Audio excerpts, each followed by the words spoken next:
ನಾನು ಮೈಸೂರಿನ ಹಳೆಯ ಕ್ವೀನ್ಸ್ ಹಾಸ್ಟೆಲ್ನ ಕತೆ ಹೇಳ್ತಿದ್ದೀನಿ.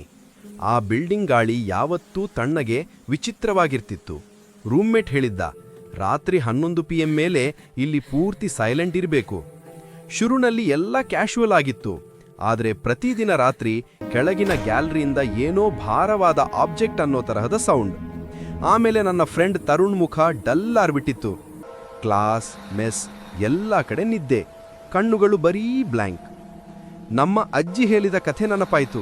ರತ್ನಮಾತೆ, ನಿದ್ರೆ ಗೆಲ್ಲೋಕಾಗದ ಮಕ್ಕಳ ಫೇಸ್ ಕದಿಯೋ ಆತ್ಮ. ಒಂದು ರಾತ್ರಿ 2 ಗಂಟೆಗೆ ನನ್ನ ಡೋರ್ ಕೆಳಗೆ ಒಂದು ನೋಟ್ ಬಂತು, ಕನ್ನಡದಲ್ಲಿ, ನೀನು ತುಂಬಾ ಹೊತ್ತು ಎಚ್ಚರವಾಗಿದ್ದೆ ಮಗುವೇ ಅಂತ. ಮಾರನೇ ದಿನ ತರುಣ್ ಗಾಯಬ್. ಅವನ ಡೆಸ್ಕ್ ಮೇಲೆ ಫೋಟೋ ಇತ್ತು. ತರುಣ್ ಫೇಸ್ ಜಾಗದಲ್ಲಿ ಒಂದು ಮುದುಕಿಯ ಮಸುಕಾದ ಫೇಸ್ ಪೇಸ್ಟ್ ಆಗಿತ್ತು.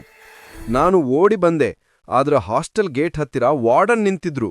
ಅವರ ಶಾಂತ ಭಾವವಿಲ್ಲದ ಮುಖ ಅದೇ ಫೋಟೋದಲ್ಲಿದ್ದ ಫೇಸ್. ಅವರ ಕಣ್ಣುಗಳಲ್ಲಿ 1 ಸೆಕೆಂಡ್ ಮಾತ್ರ ಯುವಕನ ಮುಖದ ಕೆಳಗೆ ಅಡಗಿದ್ದ ಮುದುಕಿಯೊಬ್ಬಳ ಝಲಕ್ ಕಾಣಿಸಿತ್ತು. ಇವತ್ತಿಗೂ ಭಯ ಆಗುತ್ತೆ, ಯಾಕಂದ್ರೆ ನನಗೆ ಗೊತ್ತಿದೆ, ನಿದ್ರೆ ನನ್ನ ಕಂಟ್ರೋಲ್ ಮೀರಿದ್ರೆ ಆ ನೋಟ್ ಮತ್ತೆ ಬರಬಹುದು.